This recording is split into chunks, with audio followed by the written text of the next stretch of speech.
Dường như thời gian đã chứng minh được rằng em không thể quên anh dù thế nào. Em đã cố gắng tất cả rồi anh ơi, nhưng anh chỉ biết buồn thôi. Em biết phải làm sao khi con tim không vắng lời. Nhân gian nói nếu yêu nhau đậm sâu sẽ bên cạnh nhau dài lâu, nhưng điều ấy đối với em không thể nào.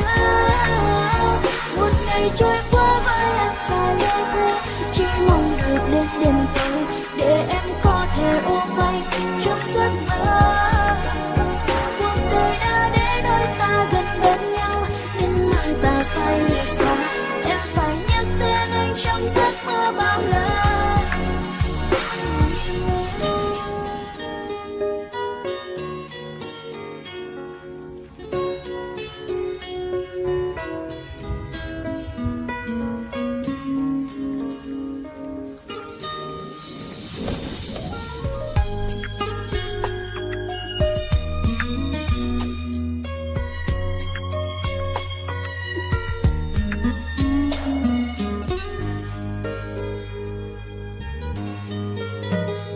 Đã học cách để quên được anh, quên anh từ trong giấc mơ.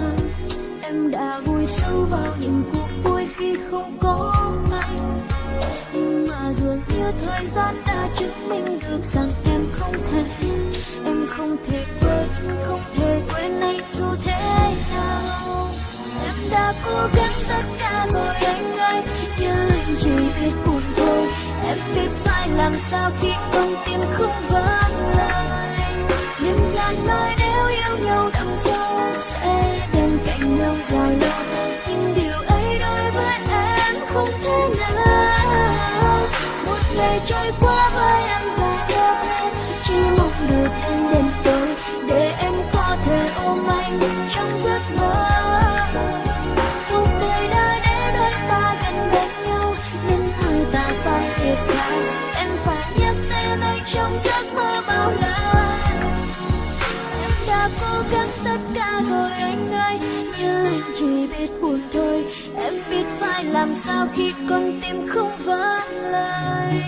Nhân gian nói nếu yêu nhau đậm sâu sẽ bên cạnh nhau dài lâu, nhưng điều ấy đối với em không thể nào.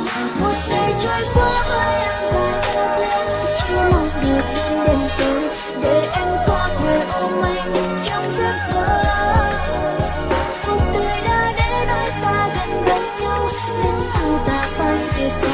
Em phải nhắc tên anh trong giấc